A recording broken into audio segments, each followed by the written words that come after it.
जनसंख्या भूगोल के इस तीसरे चैप्टर में हम समझने वाले हैं जनसंख्या का वितरण और घनत्व।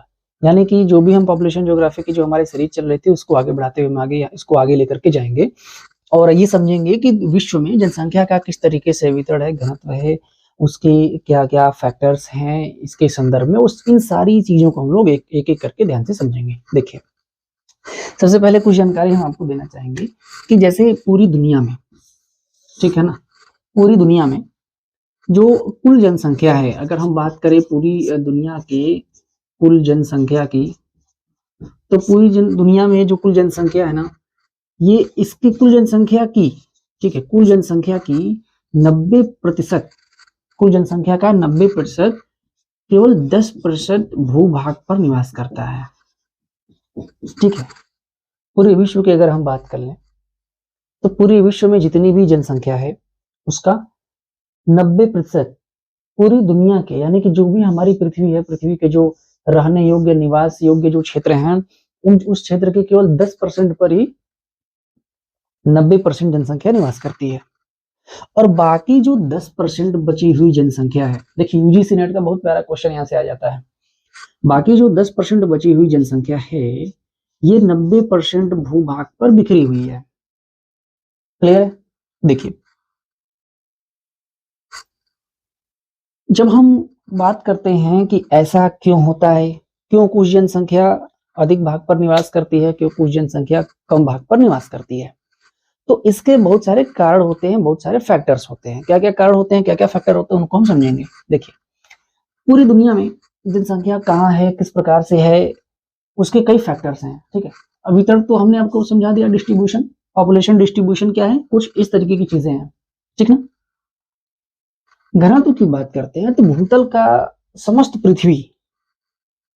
पृथ्वी या भूतल का कोई ऐसा क्षेत्र जिसमें हम वहां रहने वाली पूरी जनसंख्या से हम भाग दे देते हैं, यानी कि कोई स्थल खंड या कोई भूतल, कोई क्षेत्र पृथ्वी का ऐसा, और उस पर रहने वाली जनसंख्या, इन दोनों का अनुपात ही होता है जनसंख्या घनत्व।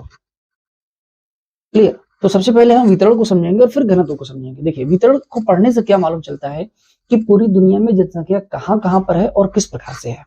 वहीं पर घनत्व को समझने से, घनत्व को पढ़ने से हमें ये पता चलता है कि पृथ्वी के किस क्षेत्र में या किस जगह पर जनसंख्या का घनत्व सबसे ज्यादा है, यानी कि जनसंख्या का जमावड़ा सबसे अधिक उस जगह पे है। तो आइए इसको समझते हैं। देखिए, सबसे पहले हम बात करेंगे factors of population distribution. Factors of population distribution, क्या क्या फैक्टर्स हैं। ठीक है, देखिए सबसे पहले हम बात करेंगे पहला नंबर 1, ठीक है, प्राकृतिक कारण। प्राकृतिक कारण, ठीक है, यानी कि फिजिकल फैक्टर्स। प्राकृतिक कारणों में अगर हम नंबर 1 सबसे पहले बात करें, जलवायु, नोट करते चलिएगा इसको, जलवायु। यदि हम क्लाइमेट की बात करें, देखिए आप सभी जानते हैं कि जहां की जलवायु उत्तम होगी, वायुमंडलीय दशाएं, मौसम की दशाएं या हम कह लें जलवायु की दशाएं जहां पर उत्तम होंगी, यानी कि हम किसकी बात कर रहे हैं, तो जो वायुमंडल के एटमॉस्फेयर के जो एलिमेंट हैं हम उसकी बात करेंगे। जैसे ताप हो गया, वायुमंडलीय दबाव हो गया, दाब हो गया, वर्षा हो गई, ठीक है, यानी कि हम इसको आर्द्रता भी कह सकते हैं, आर्द्रता हो गई, प्रचलित पवनें हो गई, प्रचलित पवनें पवनें हो गई, ठीक है, ये सब सारी चीजें, ठीक है, ताप, दाब, घनत्व, आर्द्रता, ये सब जो वायुमंडल के फैक्टर हैं, ये मानव के रहने के अनुकूल होंगे। मौसम मानव के रहने के अनुकूल होगा तो वहां पर जनसंख्या ज्यादा होगी। जैसे जलवायु में माना जाता है कि जो शीतोष्ण जलवायु वाले प्रदेश होते हैं, शीतोष्ण जलवायु के प्रदेश होते हैं, ये मानव के निवास के लिए बड़े अच्छे होते हैं। मानव के आर्थिक क्रियाकलाप, मानव का निवास, यानी कि मानवों के लिए शीतोष्ण कटिबंधीय क्षेत्र उत्तम माने जाते हैं। इसमें भी हंटिंगटन महोदय का कहना था, नोट कर लीजिएगा, हंटिंगटन कि 3 से 5 डिग्री तक का तापमान मानसिक कार्य के लिए मानसिक कार्य हेतु, और 15 से 18 डिग्री का तापमान शारीरिक कार्य हेतु उत्तम होता है, और 4 डिग्री से 21 डिग्री सेल्सियस तक का तापमान मानवीय निवास या मानवीय स्वास्थ्य हेतु उत्तम है। उत्तम है। यहां से भी यूजीसी नेट और पीजीटी में क्वेश्चन पूछे जाते हैं, तो बहुत प्यारे क्वेश्चन यहां से बनते हैं। हंटिंगटन महोदय का नाम याद रखिएगा। हंटिंगटन महोदय ने कहा था कि देखिए 3 डिग्री सेल्सियस से 5 डिग्री सेल्सियस तक का यदि टेम्परेचर है तो उसमें मनुष्य का मानसिक कार्य यानी कि दिमागी जो काम है मानव का वो बहुत अच्छे से करेगा। 15 से 18 डिग्री सेल्सियस का तापमान शारीरिक कार्यों हेतु उत्तम होता है, और 4 डिग्री से 21 डिग्री सेल्सियस का तापमान मानव के निवास के लिए या मानव के स्वास्थ्य के लिए उत्तम होता है। क्लियर? तो ये हो गई जलवायु की बात। दूसरा हम बात करेंगे स्थलाकृति, ठीक है, यानी कि टोपोग्राफी। देखिए हम बात करेंगे टोपोग्राफी की। जलवायु ये हो गया क्लाइमेट, और दूसरा टोपोग्राफी यानी कि स्थलाकृति। जिस प्रकार की स्थलाकृतियां होंगी उस प्रकार मानव का निवास क्षेत्र बनेगा। जैसे समतल मैदानी क्षेत्र है तो वहां पर मानव निवास सबसे ज्यादा होगा, पठारी क्षेत्रों में उससे कम होगा, पहाड़ी क्षेत्रों में उससे भी कम होगा, और रेगिस्तानी क्षेत्रों में मानव का निवास उससे भी कम होगा। जैसे भारत के संदर्भ में बात कर लें तो भारत के संदर्भ में जो मैदानी क्षेत्र हैं, मैदानी राज्य हैं, जैसे उत्तर प्रदेश, बिहार, बंगाल, दिल्ली, पंजाब, हरियाणा, इन क्षेत्रों में जनसंख्या का दबाव ज्यादा देखने को मिलता है। इसके बाद साउथ की तरफ पठारी क्षेत्रों की तरफ चलेंगे, जैसे एमपी, महाराष्ट्र, छत्तीसगढ़, तेलंगाना, कर्नाटका, इन सब क्षेत्रों में जाएंगे तो जनसंख्या का दबाव कम देखने को मिलेगा। और यदि उत्तर की तरफ बढ़ेंगे भारत में, जम्मू कश्मीर, हिमाचल प्रदेश, उत्तराखंड, अरुणाचल प्रदेश, पहाड़ी इलाकों में जाएंगे तो जनसंख्या बहुत ज्यादा कम देखने को मिलेगी। राजस्थान के थार डेजर्ट में चले जाएंगे तो और ज्यादा जनसंख्या का दबाव कम देखने को मिलेगा। यानी कि स्थलाकृतियां भी जनसंख्या के डिस्ट्रीब्यूशन को, है ना, वितरण को प्रभावित करती है। तीसरा मिट्टी, सॉइल। अगर उपजाऊ जलोढ़ मिट्टी है तो वहां खेती करने के लिए मानव का जमावड़ा ज्यादा होगा। लाल पीली मिट्टी है, लेटराइट मिट्टी है, वहां पर मानव निवास कम बनेगा क्योंकि वहां फसल नहीं होगी, अच्छी खेती बहुत ज्यादा अच्छी कर नहीं पाएंगे, तो मानव वहां रह के करेगा क्या, खाएगा क्या। इसलिए ऐसे क्षेत्रों में ध्यान रखिएगा, सीयूईटी में भी और यूजीसी नेट के एग्जाम में भी, या फिर असिस्टेंट प्रोफेसर का एग्जाम हो या फिर पीजीटी का एग्जाम हो, इससे संबंधित असर्सन वाले क्वेश्चन जो कथन और कारण से संबंधित होते हैं, उसमें कथन और कारक या कारण देकर के 2-3 लाइन देकर के ऐसे पूछा जाता है, तो छोटी छोटी बातों का भी ध्यान रखना बहुत जरूरी हो जाता है। इसके बाद बात करेंगे अभिगम्यता, यानी कि एक्सेसिबिलिटी, ठीक है, एक्सेसिबिलिटी, स्थिति और अभिगम्यता, ठीक है, स्थिति भी आप इसमें ऐड कर लेंगे। स्थिति, लोकेशन और एक्सेसिबिलिटी, यानी कि कोई ऐसा क्षेत्र जहां पर जो है बहुत ऊंचाई पर या किसी ऐसे इलाके में है जहां आप जा नहीं सकते, वहां पहुंच नहीं सकते, एक्सेसिबिलिटी उसकी है ही नहीं, आप वहां पहुंचेंगे कैसे, तो वहां भी लोग रहना पसंद नहीं करेंगे। भाई कोई सुविधा नहीं मिल पाएगी, किसी प्रकार की फैसिलिटी नहीं मिलेगी, करेंगे क्या आप। तो स्थिति और अभिगम्यता यानी कि एक्सेसिबिलिटी और लोकेशन बहुत ज्यादा जरूरी हो जाता है। इसके बाद अब हम बात करते हैं कुछ मानवीय कारकों की, ठीक है। दूसरा पॉइंट, दूसरा हम बात करेंगे मानवीय कारक, ठीक है, ह्यूमन फैक्टर्स, ठीक है, मानवीय कारक। देखिए मानवीय कारकों में पहला नंबर हम देखेंगे आर्थिक कारक, इकोनॉमिक फैक्टर, यानी कि आर्थिक कारक।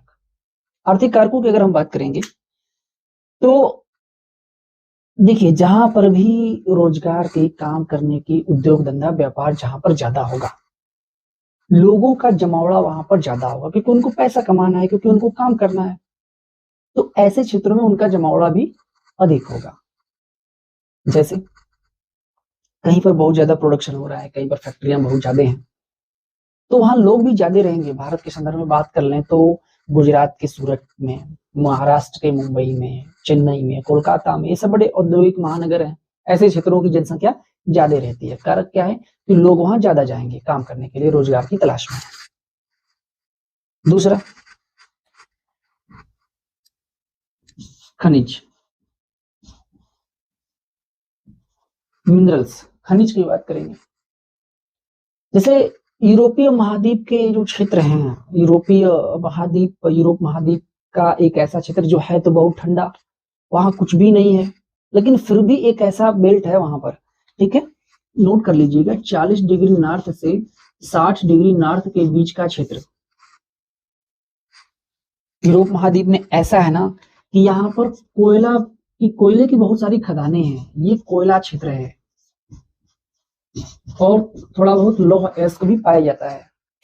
तो वहां कोयले की खदानों में काम करने के लिए, कोयले और लोहे की उपस्थिति की वजह से भारी, बहुत ज्यादा हैवी इंडस्ट्री वहां पर एस्टेब्लिश्ड है। तो उस इंडस्ट्री में काम करने के लिए, वहां से अपना जीवन यापन चलाने के लिए इस क्षेत्र में 40 डिग्री नॉर्थ से 60 डिग्री नॉर्थ के बीच में लोगों का जमावड़ा अत्यधिक है। इसके बाद इसी तरीके से अमेरिकी क्षेत्रों में भी है, आगे बात करेंगे हम उसकी। तीसरा पॉइंट इसमें राजनीतिक कारक, राजनीतिक कारक। देखिए, कभी कभी सरकारों के दबाव में आकर के जनसंख्या का स्थानांतरण हो जाता है। सरकारों के दबाव में आकर के जनसंख्या का स्थानांतरण हो जाता है। जैसे द्वितीय विश्व युद्ध के बाद दुनिया के बहुत से देशों ने, बहुत से राष्ट्र की सरकारों ने अपने यहाँ क्या कर दिया, आप्रवास को बंद कर दिया, यानी कि लोग बाहर से उन देशों में नहीं आ सकते थे, उस पर प्रतिबंध लगा दिया। ऑस्ट्रेलिया में तो यहाँ तक कि श्वेत नीति लागू हो गई थी, व्हाइट पॉलिसी, यानी कि किसी सांवले या काले आदमी को वहां पर नागरिकता ही नहीं मिलती। ऑस्ट्रेलिया ने अपने यहाँ ये नियम बना दिया था। हालांकि इस पर बहुत विवाद हुआ। कुछ साउथ अफ्रीका में भी ऐसे नियम बने जो कि वहां पर लोग रंगभेद का शिकार हुए।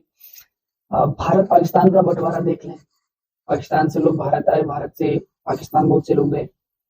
तो इस तरीके से भी जो जनसंख्या का वितरण है, फैक्टर पॉपुलेशन का जो डिस्ट्रीब्यूशन है, वो चेंज होता है।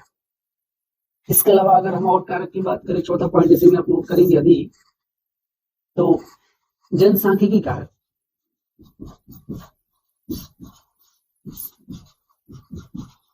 ठीक है, यानी कि डेमोग्राफिक फैक्टर्स। देखिए, लॉन्ग में अगर आ जाए जनसंख्या का वितरण और घनत्व, तो आप आराम से इसको यूनिवर्सिटी एग्जाम्स में पूछा जाता है, इसको आप आराम से लिख सकते हैं। जनसांख्यिकी की जब हम बात करते हैं, डेमोग्राफी की जब हम बात करते हैं, तो इसमें आता है प्राकृतिक वृद्धि। अब प्राकृतिक वृद्धि किस तरीके से होती है भाई? दो चीजें इसमें आती हैं, एक तो जन्म दर आता है और दूसरा मृत्यु दर आता है। इन दोनों के डिफरेंस की वजह से पॉपुलेशन में ग्रोथ होता है, जनसंख्या में वृद्धि होती है। अब बात करेंगे कि इन जब चीजों की वजह से, इन वजहों से जब जनसंख्या में दिक्कत आती है, पॉपुलेशन बहुत ज्यादा बढ़ती है, तो इसको जनसांख्यिकी कारकों में शामिल किया जाता है। इसके अलावा प्रवास, नगरीकरण, नगरीकरण से गांवों से ग्रामीण क्षेत्रों में जनसंख्या भाग के शहरों में जा रही है, नगरों में जा रही है, और वहां से भाग के जाना या आना वो प्रवास की श्रेणी में रखा जाता है। तो कुछ जनसांख्यिकी कारक भी हैं जिनकी घटने से, बढ़ने से और अन्य चीजें जो प्रभाव डालती हैं, उसकी वजह से जनसंख्या और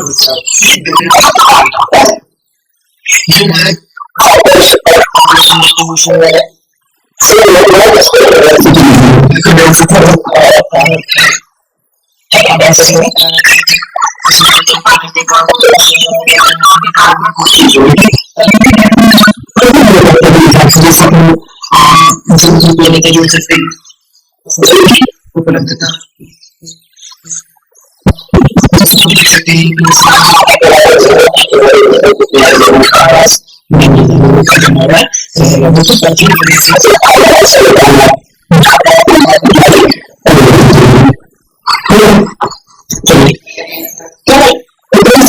समझने के बाद अगले समझेंगे